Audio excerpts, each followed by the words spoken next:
Salam sejahtera Malaysia, terima kasih kerana menonton video-video dalam channel ini. Sebelum kita mula, jangan lupa untuk tekan tombol subscribe, share, like dan komen. Let's go! Salam sejahtera dan salam perpaduan kepada seluruh rakyat Malaysia. Berita panas hari ini dipetik daripada Malaysia Kini bertajuk Polis siasat Dr. Mahathir kerana aktiviti memudaratkan demokrasi berparlimen. Berita penuh, bekas Perdana Menteri Dr. Mahathir Mohamad disoal siasat oleh polis di bawah Seksyen 124B Kanun Keseksaan atas dakwaan aktiviti yang memudaratkan demokrasi berparlimen. Peguam Mahathir, Rafiqi Rashid Ali yang menyifatkan soal siasat itu sebagai intimidasi terhadap Mahathir berkata, siasatan tertumpu kepada laporan yang dibuat mengenai proklamasi Melayu, kempen terbaru bekas ahli parlimen Langkawi itu. Kami dimaklumkan 6 laporan polis telah dibuat berhubung perkara ini terhadap Tun Mahathir dan proklamasi Melayu. Membincangkan apa yang ada dalam perlembagaan, hak orang Melayu dilindungi dan diperuntukkan secara berperlembagaan. Ia satu bentuk kebebasan bersuara selagi ia tidak bertentangan dengan undang-undang. Ia hanyalah intimidasi polis terhadap Tun, kata Rafiqi kepada Malaysia Kini. Rafiqi berkata dia menemani Mahathir ketika memberi keterangan kepada 4 pegawai unit siasatan jenayah terkelas Bukit Aman di Yayasan Al-Bukhari sekitar jam 10.40 pagi tadi. Soal siasat tamat kira-kira jam 11.10 pagi tambahnya. Dalam kenyataan berasingan, Setiausaha Polis Norsyah Saduddin mengesahkan polis telah merekodkan kenyataan Mahathir pagi ini, tetapi bukan hanya mengenai proklamasi Melayu. Siasatan dijalankan mengenai kenyataan Mahathir yang berunsur penghinaan terhadap institusi diraja dan proklamasi orang Melayu. Kes masih di peringkat siasatan, katanya. Rafiqi berkata, Mahathir disoal mengenai video yang dikatakan menunjukkan pemimpin berusia 97 tahun itu bercakap di sebuah majlis. Dalam video itu, Mahathir didakwa membuat kenyataan bahawa orang Melayu tidak boleh bergantung kepada raja-raja Melayu untuk melindungi mereka.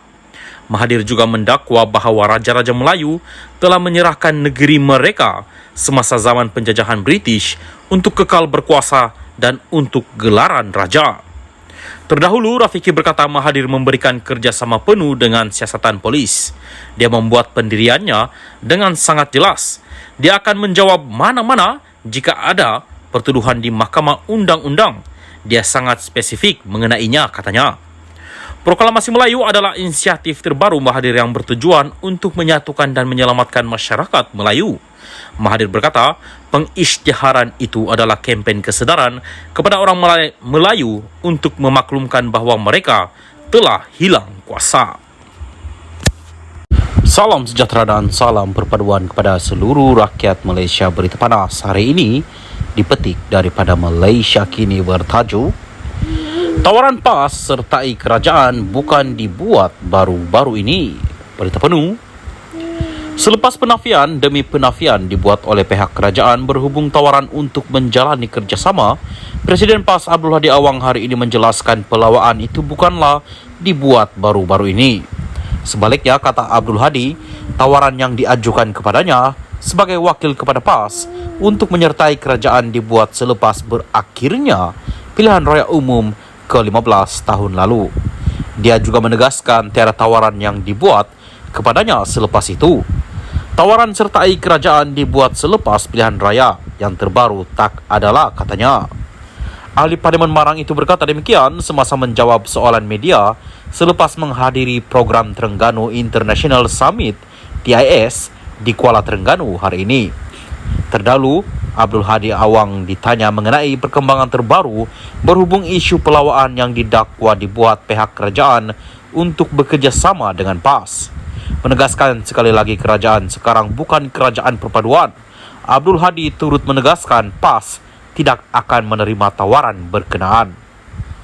Sebaliknya, kata bekas Duta Khas Perdana Menteri itu, PAS akan kekal bersama dengan parti pembangkang lain dalam PN serta mengajak parti lain untuk menyertai gabungan berkenaan atas alasan mereka mempunyai kekuatan berbanding yang lain. Kita PAS menolak tawaran sertai kerajaan perpaduan. Kita akan terus dengan PN dan kita mengajak pihak yang lain bersama kita kerana kita mendominasi rakyat. Jadi kekuatannya pada kita, katanya. Abdul Hadi sebelum ini mendakwa dia beberapa kali dihubungi orang tertentu yang menawarkan kerjasama dalam kerajaan perpaduan. Dia yang juga timbalan pengurusi Perikatan Nasional PN mendakwa tawaran itu muncul kerana PH khususnya PKR menyedari kedudukan mereka tidak kukuh, apatah lagi jumlah kerusi Melayu parti berkenaan tidak sebanyak PAS. Bagaimanapun, timbalan Perdana Menteri Ahmad Zahid Habibie menyangkal dakwaan tersebut dan meminta Abdul Hadi supaya tidak perasan. Kononnya, ada orang menawarkannya untuk sertai kerajaan perpaduan. Selain Ahmad Zahid, Perdana Menteri Anwar Ibrahim turut menafikan bahawa dia atau mana-mana pemimpin kerajaan ada membuat tawaran seumpama itu. Dalam perkembangan lain, Abdul Hadi melahirkan keyakinan bahawa PAS akan kekal mentadbir Kelantan, Terengganu dan Kedah selepas pilihan raya negeri PRN tidak lama lagi.